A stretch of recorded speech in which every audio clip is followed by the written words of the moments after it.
Hi friends, welcome back to my channel. ఈరోజు permanent hair straightening ఎలా చేసుకోవాలో 1.5 మినిట్లో మీకు చెప్పేస్తాను. మీకు పూర్తిగా వీడియో కావాలంటే, పర్మనెంట్ హెయిర్ స్ట్రైటింగ్ ఈజీగా ఎలా చేసుకోవాలో పూర్తి వీడియో కావాలంటే కామెంట్ చేయండి. ఫస్ట్ హెడ్ బాత్ చేసుకొని ఆ తర్వాత క్రీమ్ అప్లై చేసుకోవాలండి. హెయిర్ స్మూతింగ్ క్రీమ్ అప్లై చేసుకునేటప్పుడు స్కాల్ఫ్కి తగలకుండా 1 ఇంచ్ పైన తగ్గించి, స్కాల్ఫ్ తగలకుండా ఇప్పుడు వీడియోలో చూపిస్తున్నట్టుగా అప్లై చేసుకోవాలి.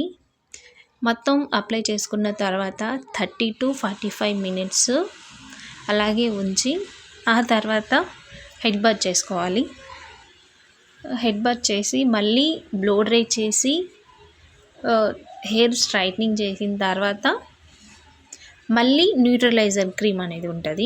ఆ న్యూట్రలైజర్ క్రీమ్ అనేది హెయిర్ షైనీగా కనబడడానికి యూజ్ అవుతుంది. హెయిర్ న్యూట్రలైజర్ క్రీమ్ అప్లై తర్వాత మళ్ళీ హెడ్ బాత్ చేసి బ్లోయింగ్ చేసి, కూల్ బ్లోయింగ్ చేయాలండి. వార్మ్ బ్లోయింగ్ చేయొద్దు.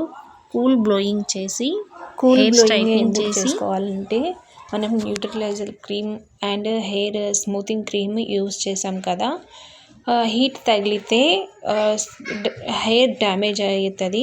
అందుకోసమని కూల్ బ్లోయింగ్ చేసుకోవాలి. చాలా థిన్ లేయర్ తీసుకొని మళ్ళీ స్ట్రైట్నింగ్ చేసుకోవాలి. స్ట్రైట్నింగ్ చేసుకునేటప్పుడు హీట్ కొంచెం తగ్గించి పెట్టేసుకోవాలి.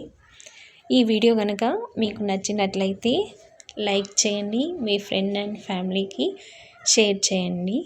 Thank you for watching.